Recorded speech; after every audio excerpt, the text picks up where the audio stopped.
Dakar d'après, c'est le Dakar 84.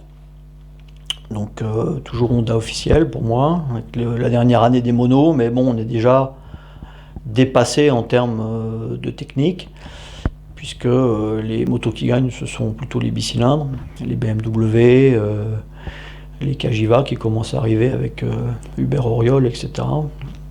Et donc c'est une année où, globalement, 84, je figure assez bien, mais on n'a pas possibilité de gagner, je crois que c'est Gaston Rayet qui gagne. Les BMW donc sont des motos puissantes et tout à fait adaptées pour les courses de désert, et avec une vitesse de pointe de 30 ou 40 km de plus, bon, c'est difficile de lutter, surtout quand les pistes sont roulantes comme elles le sont en Afrique.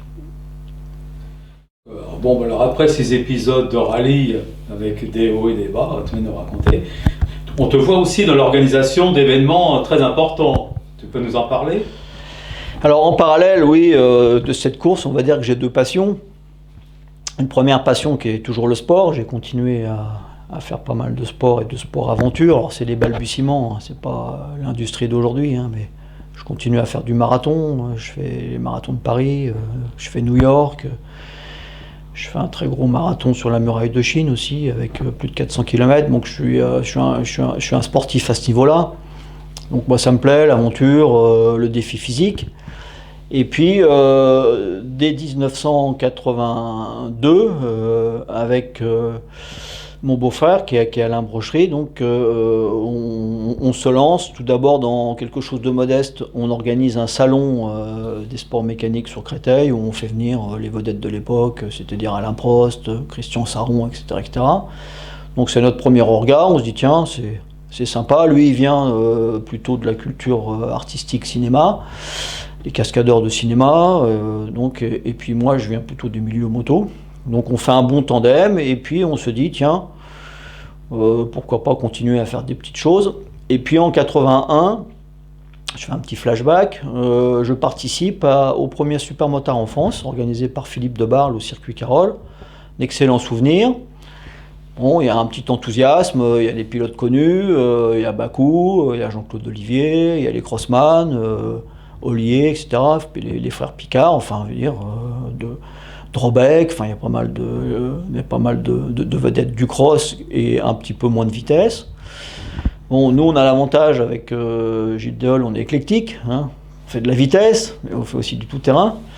Donc, ce premier supermotard, moi, je suis emballé. Bon, j'ai une moto d'origine, mais on a du mal, hein, c'est vrai, à lutter contre l'armada Sonoto. Donc Serge Bakou a dû gagner ce premier, je crois que Jean-Claude Olivier deuxième, et tout juste moi je suis troisième avec une KTM. Globalement, moi je suis emballé, et puis Debarle, qui en fait était plutôt journaliste, speaker, etc., dit bon, moi j'en ai fait j'avais vu ça aux États-Unis, ça me plaisait. Si vous voulez, je vous cède le concept et le nom, et puis je vous passe le relais. Donc 82, il se passe rien, parce que bon, on fait autre chose, et puis moi je suis en plein dans mes rallyes, j'ai un programme trop chargé. Et 83, avec Alain Brochery, on dit on va relancer notre premier supermotard. Donc voilà, alors ça se passe au circuit Carole, ça n'a pas plus d'ambition que d'en faire un par an, puisque le concept américain né à Carlsbad, en Californie, pour la chaîne de télévision ABC, donc qui était en fait un concept télévisuel. Hein. Ça, c'était le number one du short track, du flat track, contre le number one du motocross, contre le number one de la vitesse. Donc c'était un concept plutôt élitiste. Nous, on décide de le transformer plutôt en concept de masse. Donc on fait ce premier, je crois qu'on a à peu près 200 pilotes, et les retombées sont très bonnes. Et puis bon, on se dit on va faire ça tous les ans. Et puis, on s'aperçoit que globalement, il y a une demande, principalement des deux gros importateurs de l'époque, c'est-à-dire Jean-Claude Olivier et Marcel Sora, pour dire on ne va pas vous fabriquer des motos pour une course. Donc, globalement, j'ai un coup de fil, je me souviendrai, en 83, d'Hervé Guyot de Honda, qui me dit j'ai 50 motos CR Honda sur les bras. C'est des modèles 82, elles n'ont pas été vendues. J'ai vu que tu faisais des courses un peu hybrides, ça serait pas mal, on fait un petit challenge si tu veux. Et on a lancé la première coupe de marque Challenge CRX, ça s'appelait, Honda, en 83, mais il fallait plusieurs courses évidemment. Donc on a lancé, avec la FFM évidemment, un trophée de France Supermotard, avec des courses un peu improvisées entre guillemets. On a fait 5 courses de mémoire, et avec celle de Carole, qui était la plus prestigieuse et la plus connue, avec pas mal de retombées. Et c'était parti pour un mini-championnat avec une discipline qui promenait vraiment corps. Et on a amené, je dirais, pas mal d'idées et de concepts. Et tout ça a duré 10 ans, de 83 à 93. Tout d'abord avec nos amis de chez Camel, et puis après nos amis de Chesterfield, qui nous ont fait globalement, on peut dire en point d'orgue, le Guidon d'Or 92, où il y avait... je dirais Jean-Michel Bell, Stéphane Chambon, où il y avait les pilotes américains, Wayne Rainey, Eddie Lawson évidemment, John Kosinski, Dave Aldana, le number one américain Dave Morehead, enfin, etc., etc. Donc on avait un plateau du jamais vu, quoi, je dirais, enfin, en tout cas en Europe, et même aux États-Unis, avec l'aide de nos partenaires cigarettiers à l'époque. Et donc... c'était un succès très très important, on avait beaucoup de médias, il y avait 25 000 personnes qui venaient à Carole, d'ailleurs le circuit devenait trop petit. Et je dirais autour de ça, de ces organisations, bon, on faisait vivre une société qui s'appelait Sequoia, où on avait une petite quinzaine d'employés, et on ne faisait pas que le Supermotard, puisqu'on faisait également du dragster. On a lancé Dragster Mania à Montlhéry, l'USA Festival, qui était vraiment quelque chose de sympa, avec... des courses de Harley Davidson, des rassemblements de Chevrolet Corvette, toute la passion américaine qui était très très forte encore dans ces années-là.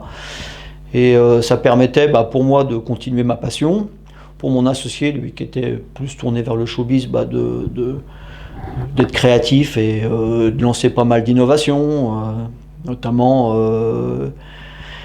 je me souviens, parce que c'était à Montlhéry, on avait fait quelque chose de fort avec une trapéziste sous un hélicoptère avant le départ. On avait fait une arrivée à cheval pour lui et moi, etc., etc. On avait fait pas mal d'animations qui étaient très sympathiques. Et c'est ce cocktail qui a été évidemment repris après dans les Supercross, etc.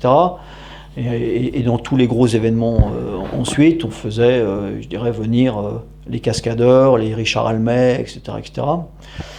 On avait également lancé avec Alain une troupe de cascadeurs, et on écumait un peu les événements et même parfois les fêtes de village, pourquoi pas. Et on a lancé pas mal de cascadeurs. Alors, ce qui est intéressant dans cette période d'une dizaine d'années, c'est que globalement, on a permis à des pilotes comme Peter Hansel, Pidou, Chambon, entre autres, surtout Stéphane, puisqu'il était même été champion du monde de Superstock, donc de course de vitesse. Le Supermotard aura permis à ces gens-là de mettre le pied à l'étrier des courses sur bitume, puisque c'est des gens qui venaient que du motocross. Donc c'était intéressant, cette discipline.